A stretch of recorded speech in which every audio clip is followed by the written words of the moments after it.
we're just heading up to the hills here, and we're going to drop in on the webs and see how they're getting on after this jolly bushfire whisked through the district. I mean, some people lost and some people didn't. Man, I tell you what, I reckon there would have been a bit bloody scary when this fire went through here. And you never know with bushfires, really. You get, you know, some people keep their homes and some people lose their homes and sheds, and it's just not right the way it all works out. The Webbs have got a nice little property up here in the hills, and they've got some bees, so there's hence the connection. So we thought we'd pop in and see how they fared in all this excitement up here. Oh dear, I tell you what, I'm glad I wasn't here when this was going up. That's put a bit of a damper on the bees feeding, I reckon.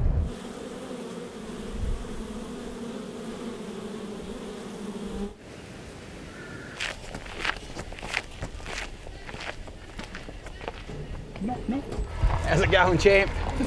That's the way. At least there's one green spot left. Yeah, down here. Good God. This is about it. This is the Veterans Retreat area. So 60% of our property burned up here. Oh man. But this 40% where the Veterans Retreat is was too green, which is good. Yeah. Oh, so lucky. at least that's still here. Yeah, man. I tell you what, I was looking at it on the way down. It must have been a ridiculously windy day, because you got like green here, burnt up there, Yes. and then the big spots where it missed. And Yeah, so the fire actually only started 3 k's from here, just over the top of the hill over that way. Oh, and it came Jesus. all the way down, basically Cuddly Creek Road, Yeah. and missed us. Yeah, right. And then yeah. the wind turned. Oh, and they come back. came back. Oh, you're kidding. Got us in the afternoon. Oh, what? No, so there you were. Yeah, celebrating. And then like So we left in the morning. Thought, well, that's good. You know, Yeah. it's gone. It's all good. You know, Yeah. Loberthal and Woodside were now under threat, but we looked okay. So Yeah. the wife and I came back. Still no power, so we're getting Yeah. overnight bag. Right, yeah. So we can Yeah. stay in Gawler for the night. Yep. And while we were here, it come over the hill. So the wind changed, and Crap. what are we going to do? Stay alive. I think that would be a good and option I first think of all. that's- Yeah, and it was moving fast. Yeah. So it wasn't a hot fire because the pine forest didn't Yeah. take, but it Right.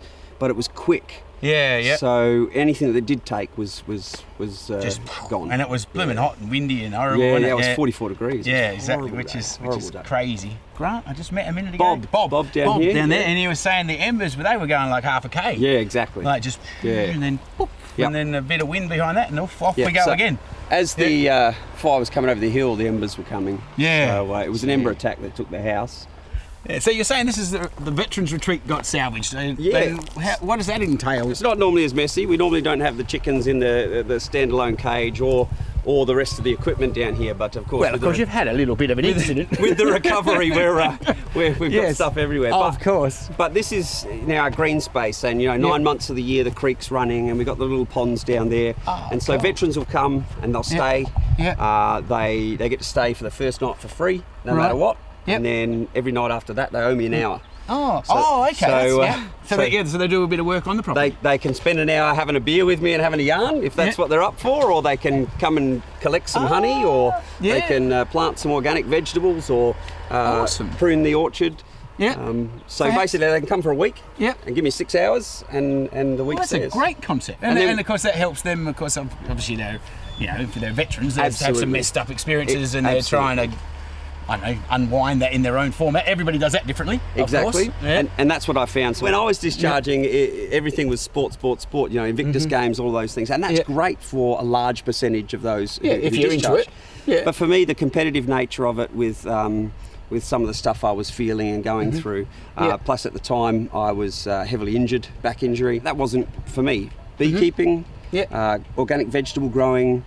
Spending time in green space, that was what I needed. Yep. And there was none of that around in the Adelaide area for veterans specifically. So that's why we've established this. Isn't that always the way it works? Like something that you need, and then there's always someone else. Well, not always, but there's generally someone else that can relate to it or enjoy it or find the same release, Absolutely. the same transition out of the forces. And I was lucky because we were in a position to buy this place. Yeah. Whereas some people aren't in the position to have that. So my idea is I share. Yeah, Right, that's yeah. what community is about. Common unity. We've got something in common. Let's unite. Come here, hang out. Give me an hour. Yeah, and we're even. Yeah, that's a cool idea. And of course, you probably get more than an hour out of some and less than an hour out of others. Absolutely. Depending on where they are on their journey. Yeah, of recovery. absolutely. And then we've had quite a few of them come back. We have what we call the perma-blitz, the permaculture blitzes on the property. So we're having our second one coming up this weekend. Yeah.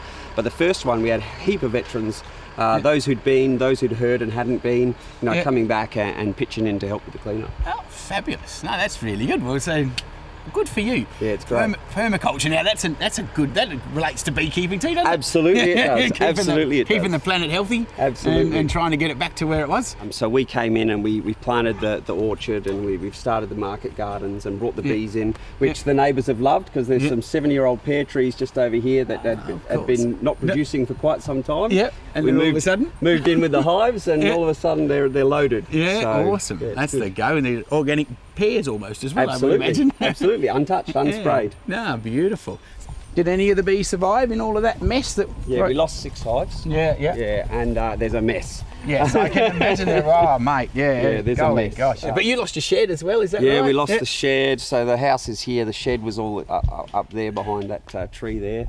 Holy gosh. And then we had all of the gear up there. Of course, so we were teaching here. We just do a introduction to backyard beekeeping, because that's where I started. Yeah. As we all do. As we all do, yes. It's a disease, isn't it? So they get hold of you. They get hold of you and pull on your heartstrings. You're in love with them, and it's like, no. Then you get addicted. You get addicted. Then you think, now just one more. Just one more. That's exactly right. I'm up to just 20 more, 50 more. Yeah. The wife's going, what are you doing? I've even got the wife motivated to come along now. She's got motivated with the record keeping part of things. Yes. Because we've got to that level where I want to know which hive is tracking, so get some queens out of that particular one.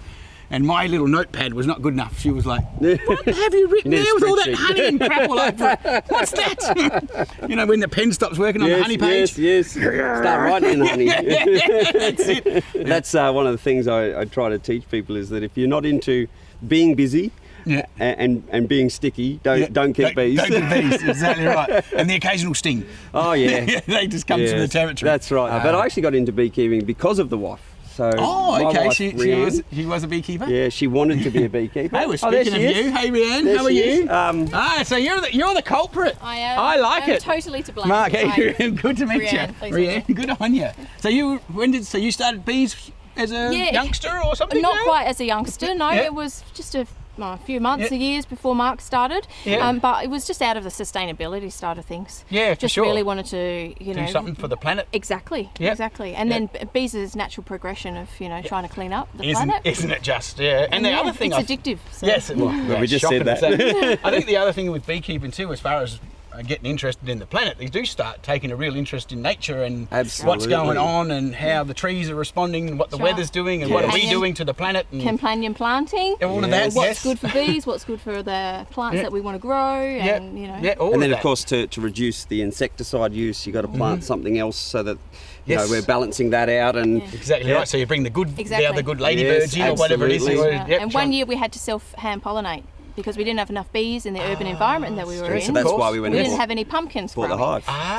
Yes. Now there's a fun job, self-pollinating. And much better production. Than just hand by hand, one by one. I've gone the other way. I got into beekeeping, then went back to figuring out nature. Yep. Does that make any sense? It's hand in hand. So the question, what does the chicken or the egg come first? Yeah. Yes, exactly if you're working on one, the other will come. It just has to. It's a natural thing, actually. You can't help it once you get involved.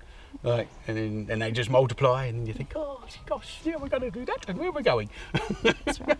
And we started out on a small environment, and you can do so much with it, and it just grows and grows and grows, and we outgrew our space. 525 square metres in suburbia. Yep.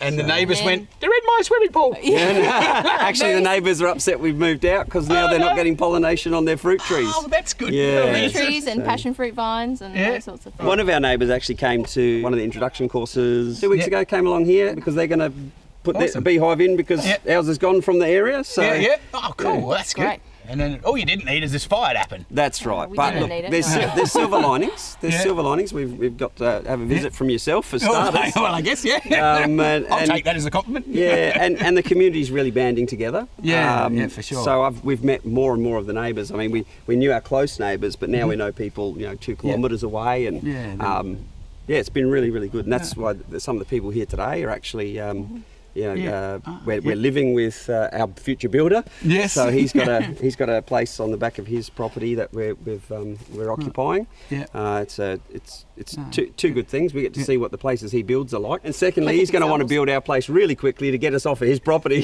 So we should be.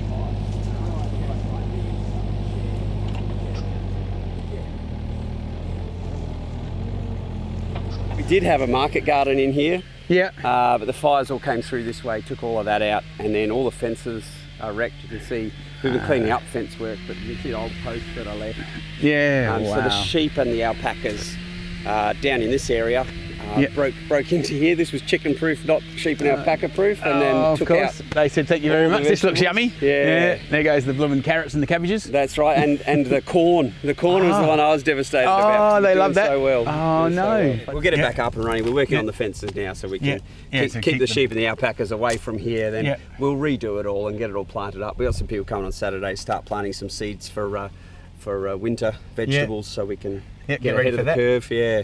Cool. Hey, what's the go with the pallets? Oh, so they were the start of a fence, unfortunately, but as the fire came through, had a lot of winds as well, and so the old Gower honey tank came through and took out most of it with the wind, unfortunately. So get out of town. So that was whizzing across the countryside. The countryside. It used to be up there, so came down and smashed. There was a whole heap of other pallets here from a part of it. We've sort of done a bit of a clean up since. My God, no. So you had a roaring fire and roaring winds and honey tanks flying. Yeah, that's what happened to the. Holy shit. That was the greenhouse. So it came flying out of nowhere. Shit! Well. So that hasn't actually just fallen over. It's landed in there. It was over there on the pallets at the back. Oh my and Lord! She's not doing too well anymore. Shit. No, that's another problem. Yeah, so the tank actually took out this poor hive here, the flow hive. So we use that one for our intro to backyard beekeeping, because if you got the money to spend on one of these and you don't want to get too sticky, but you still want to get involved, they're not a bad way to get started. Good start, exactly right. They are a good way to get started. At least you got a little stool. That's cool. Cool to put your pots on. Well, it's an old Barossa farmer's stool with a little handle on it. I actually got gifted that by Elle, who owns the Grassroots Vintage store in Harndorf, little antique store there. Oh, beautiful.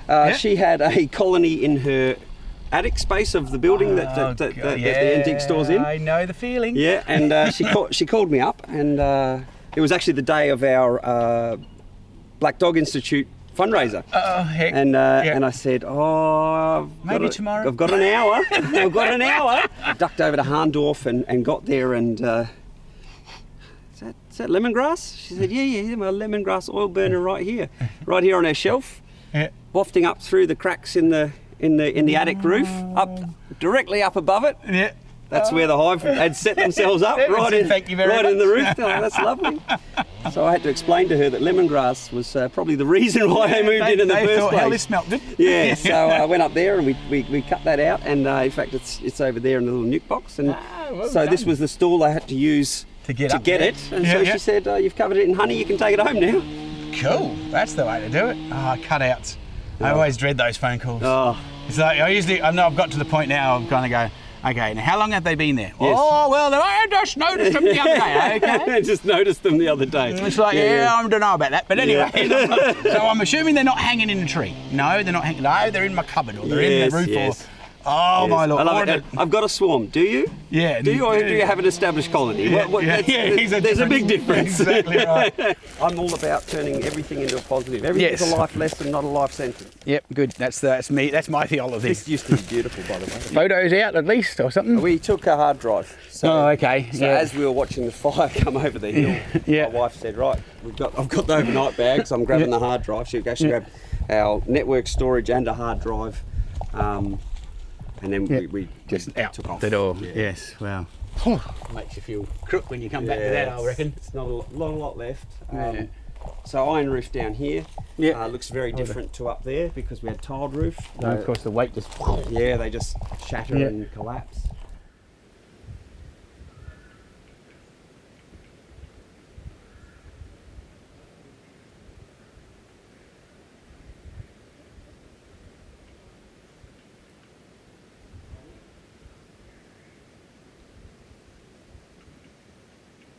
So it's receiving, you look down there at that beautiful green valley, and then you're like, heck, Yeah. how much, no, that's not even 20. It's not. It's when people come and say to me, sorry for your loss, I just look at that and go, what? I've still got that. Yeah. Still got that, and not everyone does. No, it's true. So don't need the house, we'll just camp down there, take your swag, we'll be right. Oh, look at that for an Aussie attitude. Yeah. Stuff it. That's right. Make it come good. Plenty of honey to eat. Well, that's it. No carrots to put it with, but No, but they're in the alpacas. We could probably have maybe carrot flavoured. alpaca meat's all right. It's quite lean. Nice and healthy. Well, it's starting to warm up. Yeah, I'll probably. It's going to be a warm week. Yeah, I think so. I've chewed up all your nice cool weather. That's all right. Golly gosh, it's a lovely part of the world. Oh, that's a cool gate. I like the bee. That's Yeah, awesome. Absolutely. Well, that's our logo for Yeah. Aristaeus Farms. Aristaeus. Yeah, So, cool. That's a cool name. Yeah, so Aristaeus was the Greek minor god of beekeeping, fermentation, preservation of food, shepherds, hunting, and respite from the heat of summer. So, Wow. Sounds like my sort of god. yeah, absolutely. Did he have a cool beard as well? Yes, he did. He did? Yes, he did. He had a very cool beard. But yeah, so we took the name Aristaeus Farms as our name for here. Because we cover off on all those things. We do everything from where we've got the sheep, as you've seen, and then we have the respite for the veterans, and then everything in between. Wow, I tell you what. In 2000, you've done a lot for the... Cracked on. Golly gosh, I reckon. Cracked I tell on. you what. Yeah. Awesome. Well, great to meet you. Thanks very Mark. much, and all the good for your journey. Thanks, mate. You know, and keep up the good work.